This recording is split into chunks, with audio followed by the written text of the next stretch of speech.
building number 7 go down at the World Trade Center. It's collapsed out.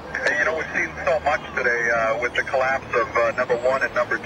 Folks standing here on the corner of Leonard Street and West Broadway. We're just sitting here watching all the smoke pouring up from number 7. Number 7 is the kind of reddish-brown building that's towards the north end of the complex. And although we really couldn't see much damage on it, there was smoke pouring out of it here for hours.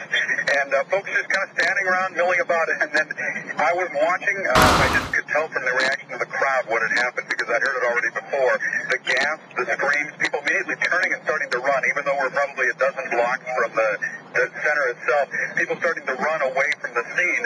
And I turned in time to see what looked like a skyscraper implosion. Looked like it had been done by a demolition crew. The whole thing just collapsing down on itself. And another big, huge plume of gray and white smoke shooting up into the air.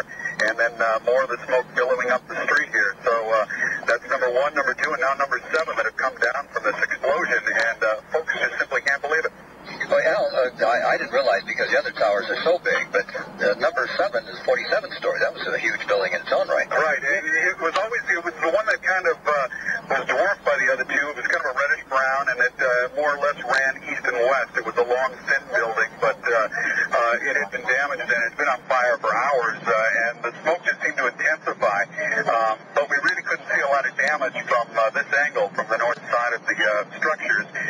That's why everybody was so surprised when all of a sudden it just fell.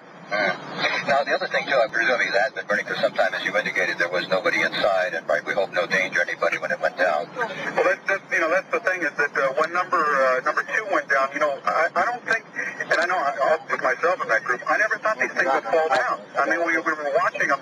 You could see them burning. A lot of it was damaged. There was fire coming out of the top, but I just never for the life of me thought that these huge buildings that have been here so long would actually just fall. And that's what happened. They just crumbled. Well, as reporters, you kind of run to the scene, and that's what happened with some of the firefighters and police, too. They ran to the scene, and, of course, with devastating results. And that's what the thing is, with all the triage that's set up around that area and all the people that were being treated and all the emergency personnel that are close to it, you only hope that they were far enough back so that when this came down, that they were all out of harm's way. Because, as you suggested, we never thought they would go down. No, the gasp from the crowd here was all you needed to know that this just shocked everybody again. That is 1010 West reporter Al Jones with the news and giving us that description of World Trade Center building number 7 going down, a 47-story building. That, too, is gone. Al Jones.